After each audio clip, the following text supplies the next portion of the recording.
इस वीडियो के अंदर हम जनरल वेव प्रॉपर्टीज़ के बारे में डिस्कस करेंगे, जिसके अंदर compression, rarefaction, wavelength, amplitude, speed, ripple tank, transfer waves, longitudinal waves और वेव इक्वेशन, ये सारी जो चीज़ें हैं और इससे रिलेटेड रिफ्लेक्शन, रिफ्रैक्शन, डायफ्रैक्शन, आपका सारी जो चीज़ें हैं इसके अंदर कवर हो जाएंगी।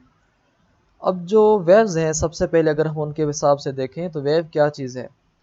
तो उसके लिए अगर आप ऐसे समझें कि जब भी हम कोई स्टोन किसी पॉन्ड में या किसी वाटर में ड्रॉप करते हैं, तो वहाँ कुछ वेव्स पैदा होती हैं, कुछ रिपल्स पैदा होती हैं, जो वेव्स उस जगह से बाहर की तरफ चली जाती हैं। तो वेव्स जो है उस पॉइंट से आगे की तरफ जैसे जैसे चलती जाती हैं, तो इस हिसाब से वो वैसे वैसे जो टाइनी वेव्स हैं वो अपनी जो एनर्जी है वो कैरी करती जाती हैं। मगर वहाँ कोई एक्चुअल फ्लो वाटर का उसके पॉन्ड के अक्रॉस नहीं है। मतलब उस वाटर में कोई पानी का बहाव नहीं है, पर आपने जब उसके अंदर पत्थर फेंका तो उसकी वजह से जो वेव्स हैं वो बन रही हैं, जिसकी वजह से जो टाइनी वेव्स हैं वो एनर्जी को कैरी कर रही हैं एक जगह से दूसरी जगह तक। अब वेव्स जो हैं वो कोई नई चीज़ नहीं है, बस वेव भी जस्ट एक ऐसी चीज़ है जिसमें अप एंड डाउन मूवमेंट होती है वाटर के अंदर। अब वेव्स की जो ये अप एंड डाउन मूवमेंट है, उसकी वजह से हमारे पास वेव के दो चीज़ें आती हैं। ए जो अप मूवमेंट है ये हमारी पीक ज़ाहिर करती है, जिसको हम क्रीस्ट कहते हैं। और जो वाटर नीचे जाता है, जिस तरह ये है, तो हम उसको ट्रफ कहते हैं। तो इस हिसाब से वेव हमारी बन जाती है। जिस तरह पानी ऊपर नीचे ऊपर नीचे ऊपर नीचे चलता रहता है, तो इस हिसाब से पीक और क्रीस्ट, पीक या क्रीस्ट और ट्रफ बनाता रहता है। तो there are other sorts of the waves, मुख्तलिफ़ किस्म की वेव्स हैं। ये तो एक पानी की वेव थी, मगर साउंड की वेव्स हैं, रेडियो की वेव्स है, लाइट की वेव है। तो ये सब की जो सब वेव्स हैं वो कुछ अलग किस्म की वेव्स हैं। मगर इन सब वेव्स के अंदर जो चीज़ें कामन हैं, जो फीचर्स कामन हैं, उनको हम दो चीज़ों में डिवाइड करते हैं। एक है ट्रांसफर वेव्स, लॉन्गिट्यूडिनल वेव्स। सब वेव्स को मिला जुला के टोटल वेव्स के दो अकसाम हैं, वो है ट्रांसफर वेव्स और कुछ होती हैं लॉन्गिट्यूडिनल वेव्स। अब पहले हम पढ़ते हैं कि ट्रांसफर वेव्स किस किस्म की वेव्स को कहते हैं, और साउंड, रेडियो और लाइट वेव्स और वाटर वेव्स किस में आती हैं। आया वो ट्रांसफर वेव्स में आती हैं या वो लॉन्गिट्यूडिनल वेव्स में आती हैं। ट्रांसफर वेव्स के अंदर ये होता है कि आपके जो पार्टिकल का मोशन है वो ऊपर होता है, और या पार्टिकल आपका नीचे होगा या पार्टिकल आपका ऊपर होगा। पार्टिकल आपका अप एंड डाउन मूव करेगा, लेकिन जो वेव का मोशन है वो आगे की तरफ होगा। आपके पार्टिकल का मोशन या अप होगा या डाउन होगा, या अप होगा या डाउन होगा, लेकिन जो वेव का मोशन होगा वो आगे की तरफ होगा। तो इस किस्म की वेव्स को हम ट्रांसफर वेव्स कहते हैं। इसलिए हम कहते हैं कि वेव के पार्टिकल्स और वेव मोशन का आपस में परपेंडिकुलर रिलेशन है, क्योंकि आपस में 90 एंगल बना रहे हैं। उसके मुख्तलिफ मिसाल हैं, जिस तरह लाइट जो है वो ट्रांसफर वेव्स है, रेडियो वेव्स भी जो हैं ट्रांसफर वेव्स कहलाती जाती हैं, अल्ट्रा वायोलेट रेज भी ट्रांसफर वेव्स हैं, गामा रेज भी ट्रांसफर वेव्स हैं। To and fro movement of the wave are called oscillation. ये जो वेव का आगे और पीछे की तरफ टू एंड फ्रो मूवमेंट करना है, इसको हम ऑसिलेशन कहते हैं। ट्रांसफर वेव्स के अंदर ये जो ऑसिलेशंस हैं are at the right triangles to the direction in which the energy is travelling. ये आपके पार्टिकल का मोशन अपवर्ड है, लेकिन ये वेव का मोशन आगे साइड है। अगर हम इस और इसके दरमियान एंगल लें तो वो टोटल 90 डिग्री बनती है, और 90 डिग्री को हम राइट एंगल भी कहते हैं। तो ट्रांसफर वेव्स के अंदर जो एंगल बन रही है वो बन रही है right angle to the direction in which the energy is travelling.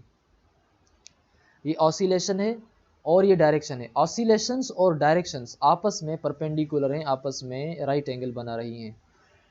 ये जो स्प्रिंग है ये मूव अप एंड डाउन कर रहा है, हम देख सकते हैं ये अप एंड ये डाउन, अप एंड डाउन, लेकिन इसका मोशन तो आगे की जानिब है, जिसकी वजह से इस किस्म के मोशन को हम ट्रांसफर वेव कहेंगे। बाकी स्प्रिंग को अगर हम आगे और पीछे की तरफ मूव करें तो फिर वो कंप्रेशन रेयरफेक्शन हो जाती है। अब वेवलेंथ के हिसाब से हम इसको देखें तो इस पीक से लेकर इस पीक तक, यानी कि दो कंटिन्यूस जो पीक होंगे, उनके दरमियान जो डिस्टेंस होता है वो वेवलेंथ कहलाया जाता है। या फिर ये जो ट्रफ है और ये जो कंटिन्यूस दूसरा ट्रफ है, इन दोनों के दरमियान भी जो डिस्टेंस होगा वो ट्रफ कहलाया जाता है। या वो वेवलेंथ कहलाया जाता है जो उनके दरमियान डिस्टेंस है। अब उस वेवलेंथ को, उस डिस्टेंस को हम कहते हैं कि distance between any two corresponding points on the waves. दो वेव्स के दरमियान डिस्टेंस हो, लेकिन वो डिस्टेंस करेस्पॉन्डिंग हो, वो डिस्टेंस कंटिन्यूस हो, वो डिस्टेंस लगातार हो। इसी तरह जो एम्पलीट्यूड है, वो एम्पलीट्यूड उसकी बीच वाली पॉइंट से, यानी कि उसकी इनिशियल पॉइंट से लेकर उसकी पीक पॉइंट तक जो मुफासला है, जो डिस्टेंस है, मैक्सिमम डिस्प्लेसमेंट है, हम उसको एम्पलीट्यूड कहते हैं। अब एम्पलीट्यूड ऐसे भी हो सकता है, और एम्पलीट्यूड इस पॉइंट से लेकर नीचे वाली पॉइंट तक भी जो टोटल डिस्टेंस होगा वो एम्पलीट्यूड कहलाया जाता है। इसलिए the maximum displacement of the wave from its rest point, जिस पॉइंट से वो रेस्ट है, इस पॉइंट से लेकर इस पॉइंट तक जो टोटल मुफासला होगा वो हमारा एम्पलीट्यूड कहलाया जाएगा। ये जो स्पीड है वेव की is measured in metre per second. जहां भी स्पीड आएगी उसको हम मीटर पर सेकंड में ही मेजर करेंगे। तो speed of the wave is measured in metre per second, यानी कि m/s। अब जो फ्रीक्वेंसी है, the number of the waves passing any point in 1 second, एक सेकंड के अंदर जितनी वाइब्रेशंस होंगी उसी को हम फ्रीक्वेंसी कहते हैं। अगर एक सेकंड के अंदर 50 वाइब्रेशन तो 50 हर्ट्ज फ्रीक्वेंसी। अगर एक सेकंड के अंदर 30 वाइब्रेशंस तो 30 हर्ट्ज फ्रीक्वेंसी। अगर एक सेकंड के अंदर ये 100 वाइब्रेशंस हो जाएं एक सेकंड के अंदर, तो फिर हम कहेंगे कि इसकी जो फ्रीक्वेंसी है वो 100 हर्ट्ज है। और यूनिट जो फ्रीक्वेंसी का है वो है हर्ट्ज, और हम उसको जाहिर करते हैं कैपिटल H और स्मॉल z के साथ। दोनों कैपिटल नहीं कर सकते, दोनों स्मॉल नहीं कर सकते, H को स्मॉल और Z को कैपिटल हम नहीं कर सकते, सिर्फ और सिर्फ कैपिटल H और स्मॉल z होगा, तो फ्रीक्वेंसी का यूनिट हर्ट्ज होगा। 1 hertz is 1 vibration of the water पर सेकंड। 1 हर्ट्ज बराबर होगा कि 1 वाइब्रेशन ऑफ द वेव पर सेकंड। एक वाइब्रेशन पर सेकंड हो, एक वाइब्रेशन एक सेकंड में हो, तो हम कहेंगे कि 1 हर्ट्ज के बराबर है, 1 हर्ट्ज के बराबर है। The time for 1 oscillation is called period. फिर उस ऑसिलेशन लेने में, फिर वो उस वाइब्रेशन होने में जो टोटल टाइम लगेगा, जो यहाँ से लेकर यहाँ तक ऑसिलेशन पूरी होने में जो टोटल टाइम लगा, उस टोटल टाइम को हम पीरियड कहते हैं या टाइम पीरियड कहते हैं। फॉर एग्जांपल, मिसाल के तौर पर अगर 5 कंप्लीट वेव्स हैं पास गिवन पॉइंट इन 1 सेकंड, अगर 5 कंप्लीट वेव्स हैं और एक गिवन पॉइंट को 1 सेकंड में वो हो जाते हैं, गुजर जाते हैं, तो इसका मतलब ये हुआ कि 5 कंप्लीट ऑसिलेशंस हो गई हैं 1 सेकंड के अंदर। जिसका मतलब है कि 1 सेकंड के अंदर जितनी भी वाइब्रेशंस होंगी तो उतनी फ्रीक्वेंसी। इसका मतलब कि फ्रीक्वेंसी 5 हर्ट्ज है। रिमेंबर, ये याद चीज़ रखनी है कि जो फ्रीक्वेंसी हर्ट्ज में होती है वो नंबर ऑफ ऑसिलेशंस पर सेकंड होती है। जितना नंबर ऑफ ऑसिलेशंस, जितना तादाद ऑसिलेशंस का एक तादाद 1 सेकंड के अंदर, उतनी फ्रीक्वेंसी होती है। The period is second. Period जो है हमारा सेकंड्स में होता है। Is the time for 1 complete oscillation. एक ऑसिलेशन होने में जितना भी टाइम लगे उसको हम टाइम पीरियड कहेंगे। अगर 2 ऑसिलेशंस हुई हैं 2 सेकंड में तो 2 हर्ट्ज। अगर एक ऑसिलेशन हुई है 1 सेकंड में तो 1 हर्ट्ज। अगर 1000 ऑसिलेशंस हुई हैं 1 सेकंड में, ये ऑसिलेशन कहलाई जाती है। यहाँ से लेकर यहाँ तक ये ऑसिलेशन है। अगर ये एक ऑसिलेशन 1 सेकंड में हुई तो 1 हर्ट्ज। अगर यहाँ से लेकर यहाँ या 2 ऑसिलेशंस हुई 1 सेकंड के अंदर तो 2 हर्ट्ज, लेकिन कंप्लीट 1 सेकंड में हो बस। इस हिसाब से जो फ्रीक्वेंसी का फार्मूला है वो है 1 पीरियड। अब ट्रांसफर वेव्स के अंदर अब हम आते हैं कि जो वेव इक्वेशन है, अगर हम लिंक करें together speed, frequency and wavelength, सबको, फ्रीक्वेंसी को, स्पीड को, वेवलेंथ को, सब को हम एक इक्वेशन के अंदर लिंक करें तो वो इस तरह से होगी कि speed is equal to frequency into wavelength. अब speed is equal to frequency into wavelength में जो वी स्पीड है हम उसको ज़ाहिर करते हैं वी के साथ, स्पीड को हम ज़ाहिर करते हैं एफ के साथ, और वेवलेंथ को हम ज़ाहिर करते हैं, और फ्रीक्वेंसी को हम ज़ाहिर करते हैं एफ के साथ, वेवलेंथ को हम ज़ाहिर करते हैं लैम्बडा के साथ। ये जो लफ्ज़ लैम्बडा है ये एक ग्रीक लेटर है जिसको लैम्बडा पढ़ते हैं, जिस तरह इंग्लिश में ए बी सी है, उर्दू में अलिफ बा, हिंदी में इस तरह। तो इसी तरह ग्रीक की जो लैंग्वेज है उसमें जो लैम्बडा है उसको हम इस तरह से लिखते हैं। तो वेवलेंथ को हम लैम्बडा से ज़ाहिर करते हैं।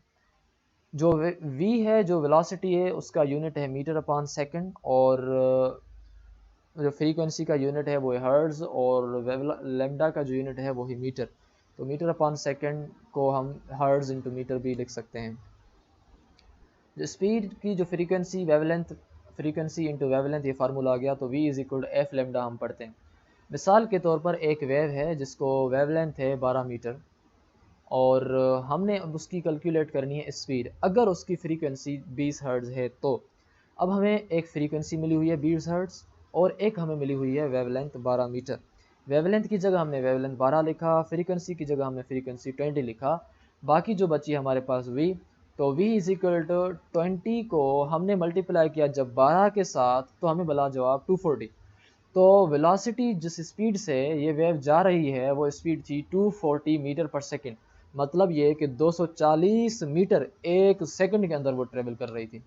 एग्जाम्पल 2 अगर हम अब देखें कि एक वेव है जिसको फ्रीक्वेंसी 10 हर्ट्ज है, फ्रीक्वेंसी 10 हर्ट्ज है, इट मीन्स हमें फ्रीक्वेंसी मिली हुई है। कैलकुलेट द वेवलेंथ, मतलब ये है कि हमने वेवलेंथ को कैलकुलेट करना है। If it is a wave speed of 50 metre per second, हमें स्पीड मिली हुई है v, हमें f भी मिली हुई है, लेकिन हमने लेमडा मालूम करनी है। तो f जो है लेमडा के साथ मल्टीप्लाई में है, जब f v के पास जाएगी तो v के अपान में डिवाइड हो जाएगी। इस हिसाब से हमारे पास फार्मूला हो जाएगा v अपान f, यानी कि lambda is equal to v upon f। तो अब लेमडा को हमने v की जगह v का वैल्यू लिखना है लेमडा को मालूम करने के लिए। v यानी कि स्पीड जो हमारे पास 50 है तो v की जगह 50 लिखा। फ्रीक्वेंसी हमारे पास 10 हर्ट्ज़ है तो 10 हर्ट्ज़ हमने लिखा।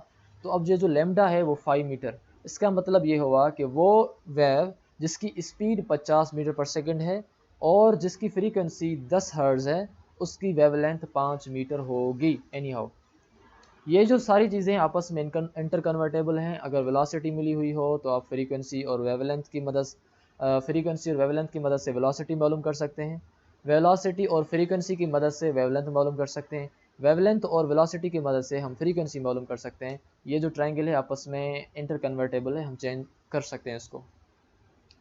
लॉन्गिट्यूडिनल वेव्स के अंदर हम देखें तो हमारे पास जो साउंड है वो लॉन्गिट्यूडिनल वेव्स के अंदर आपका जो सोर्स है वो आपका मूव होता है लेफ़्ट एंड राइट, और जो कॉइल्स हैं वो भी मूव होती हैं आगे और पीछे। मतलब जैसे आपकी वेव्स, जैसे आपका मोशन हाथ का या जैसे ही वेव का मोशन, वैसा ही पार्टिकल्स का मोशन होगा। पार्टिकल्स यहाँ जो है आगे और पीछे मूव कर रहे हैं, तो वेव का मोशन भी आगे और पीछे मूव करेगा। जैसे पार्टिकल्स का मोशन वैसे ही वेव का मोशन, इसको हम लॉन्गिट्यूडिनल वेव कहते हैं। मगर हम यहाँ पढ़ के आए हैं जिस तरह ये वेव है, देखें पार्टिकल का मोशन अपवर्ड है, यहाँ पार्टिकल का मोशन या डाउनवर्ड है, लेकिन वेव का मोशन फिर आगे की जानिब है, यानी कि उल्टा है। यहाँ जैसा पार्टिकल का मोशन वैसा ही वेव का मोशन। पार्टिकल आगे जाएंगे तो वेव भी आगे जाएगी, पार्टिकल पीछे जाएंगे तो वेव भी पीछे जाएगी। तो लॉन्गिट्यूडिनल वेव्स के अंदर इसलिए हम कहते हैं कि जो सोर्सेज हैं वो मूव, पार्टिकल का मोशन और वेव का मोशन आपस में पैरेलल हैं, परपेंडिकुलर नहीं है। अब लॉन्गिट्यूडिनल वेव्स का मिसाल है साउंड। साउंड जो है वो हमारा लॉन्गिट्यूडिनल वेव होता है। यहाँ जिस पॉइंट के ऊपर हम देखते हैं कि ज़्यादा मिकदार है चीज़ों का इकट्ठे, तो वहाँ हम कहते हैं कि कंप्रेशन है, और जहाँ वो थोड़ी एक दूसरे से दूर दूर हैं तो वहाँ हम कहते हैं रेयरफेक्शन। जहाँ एक दूसरे के अंदर वो चिपकी हुई हैं तो हम कहेंगे वो कंप्रेशन है, और जहाँ एक दूसरे से दूर दूर हैं तो वहाँ हम कहेंगे सिंपल अल्फाज में रेयरफेक्शन। इस तरह आप यहाँ कंप्रेशन और यहाँ रेयरफेक्शन, कंप्रेशन और रेयरफेक्शन। उस वेव के अंदर जो हमने पहले पढ़ी, यहाँ हम पढ़ रहे थे या क्रिस्ट या ट्रफ, या क्रिस्ट या ट्रफ, लेकिन यहाँ हम पढ़ेंगे कंप्रेशन या रेयरफेक्शन, कंप्रेशन या रेयरफेक्शन। यहाँ क्रिस्ट और ट्रफ का कॉन्सेप्ट नहीं है लॉन्गिट्यूडिनल वेव्स के अंदर। Longitudinal waves, the oscillations, vibrations और बैकवर्ड एंड फॉरवर्ड। ऑसिलेशंस या जो वाइब्रेशंस हैं वो बैकवर्ड और फॉरवर्ड हैं, आगे और पीछे होती रहती हैं। और the different sections are known as compression and rarefactions. इसके जो मुख्तलिफ ये डिफरेंट सेक्शंस हैं इनको हम कंप्रेशन एंड रेयरफेक्शंस के नाम से जानते हैं। ये जो ऑसिलेशंस हैं लॉन्गिट्यूडिनल वेव्स के अंदर और in the direction of the travel, जैसे ही लॉन्ग ऑसिलेशंस होंगी, जैसे ही वाइब्रेशंस होंगी, या जिस डायरेक्शन में हमारी वाइब्रेशन से ऑसिलेशंस होंगी, उसी डायरेक्शन में डायरेक्शन ऑफ द ट्रेवल होगा। तो इसका लॉन्गिट्यूडिनल का मिसाल है साउंड वेव्स। साउंड वेव्स को हम लॉन्गिट्यूडनल वेव कहते हैं। अभी अगर हम दूसरी वेव्स के ऊपर अगर देखें तो we can study the properties of the waves by using a ripple tank. इसको थोड़ा आप ठंडे दिमाग से समझें। ये एक पावर सप्लाई है जो इस पेडल के पास आ रही है।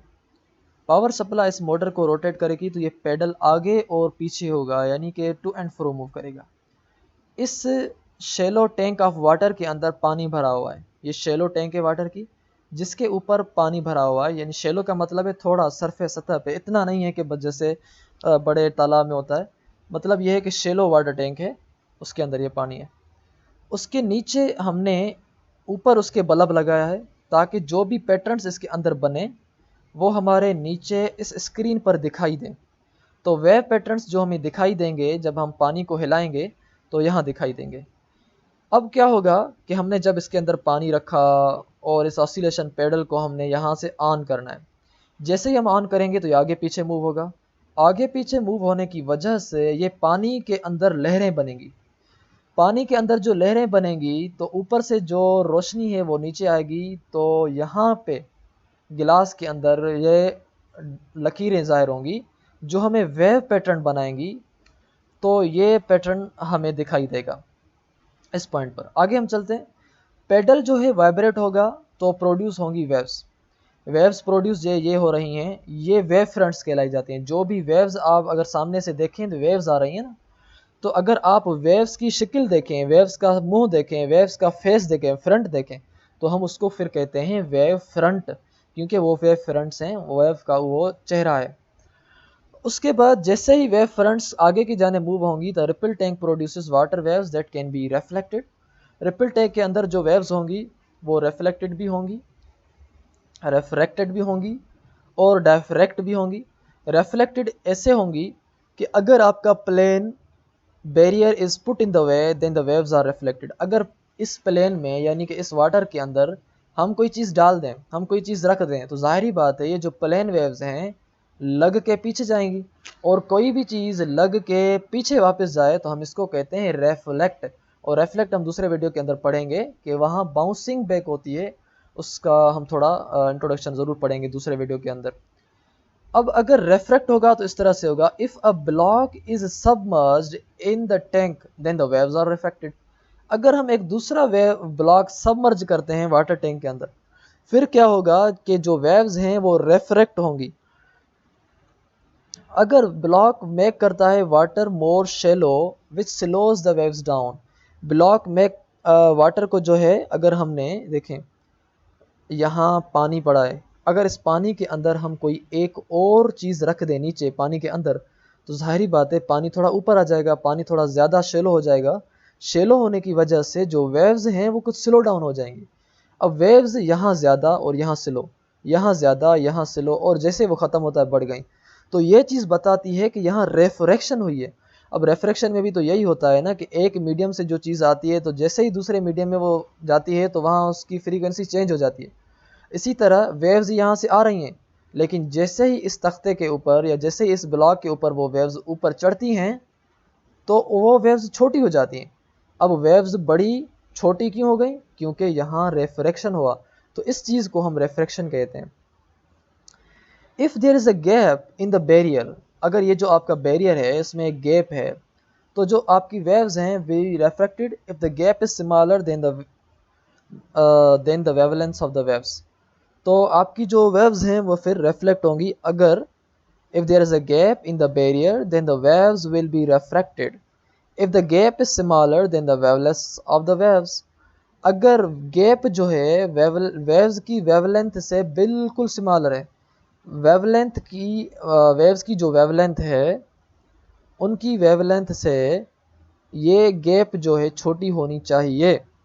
अगर छोटी होगी तो वहाँ रिफ्लेक्शन होगी। However, if the gap is in barrier is similar in the width to the wavelength of the wave, then the wave fronts are diffracted. अगर जितनी वेव्स की वेवलेंथ है उतनी ही स्पेस इन ब्लॉक्स के दरमियान बीच में होगी, तो वो वेव्स रेफ्लेक्ट नहीं बल्कि फिर वो डायफ्रैक्ट होंगी। आई होप आपने समझ लिया होगा. If not then you must repeat it. These are somehow the concepts which need more attention. If the gap is in the barrier, अगर आपकी गैप जो है बैरियर में वो larger than the wavelength of the waves है, इनकी waves की जो वेवलेंथ है अगर उनसे इनकी जो ब्लॉक्स की जो स्पेस है वो ज़्यादा है, then the waves will pass through uncharged apart from the slight diffraction at the edges. वो उसमें से गुजर जाएंगी. थोड़ा सा उनमें फ़र्क आएगा कि उन वाटर वेव्स की जो एजेस होंगी उनके ऊपर थोड़ी डायफ्रैक्शन होगी, बाकी वेव्स सही सलामत होंगी, वैसी की वैसी रहेंगी. ये रिफ्लेक्शन, रिफ्रैक्शन और डायफ्रैक्शन के दरमियान जो फ़र्क है हम दूसरे वीडियो के अंदर ज़रूर डिटेल में पढ़ेंगे, इस वीडियो के बाद जो वीडियो अपलोड होगा. बट ये है कि थोड़ी हम इनकी इंट्रोडक्शन इस वीडियो के अंदर पढ़ लेते हैं. Reflection, what happens when a wave hits a barrier and bounces back of. Wave barrier को हिट करे, हिट करने के बाद पीछे चली जाए, ये जो पीछे चले जाना है इसका, बाउंस बैक हो जाना है इसका, ये रिफ्लेक्शन है. If you draw a line at right angles to the barrier, the reflected wave has the same angle to this line as incoming wave. जिस वेव से वो आती है उसी वेव से जाती है, जिस मुंह से वो आती है उसी मुंह से वो जाती है, इसको हम रिफ्लेक्शन कहते हैं. और ये ग्राफ और ये फिगर्स सेकंड वीडियो के अंदर हम डिटेल के अंदर पढ़ रहे हैं. उसके बाद जो रिफ्रैक्शन है, जो wave changes their wavelength if they travel from one medium to another in which their speed is different. अगर वेव्स आगे चल रही हों और चलते चलते उनकी स्पीड और वेवलेंथ चेंज हो जाए, तो हम कहेंगे कि स्पीड और वेवलेंथ तब चेंज हुई है जब इन्होंने मीडियम चेंज किया है. और मीडियम चेंज होने की वजह से अगर उनकी स्पीड या उनकी वेवलेंथ में तब्दीली आ जाए तो फिर वो रिफ्रैक्शन कहलाई जाती है. For example when travelling into a shallower water, अगर आप शैलोअर वाटर में ट्रेवल कर रहे हैं, waves have a similar wavelength, उनको सिमिलर वेवलेंथ थी. और अगर आप क्योंकि सिमिलर वेवलेंथ इसलिए थी क्योंकि वो स्लो डाउन हो रही है, as a slow down. Diffraction, what happens when waves hit the edges of the barrier.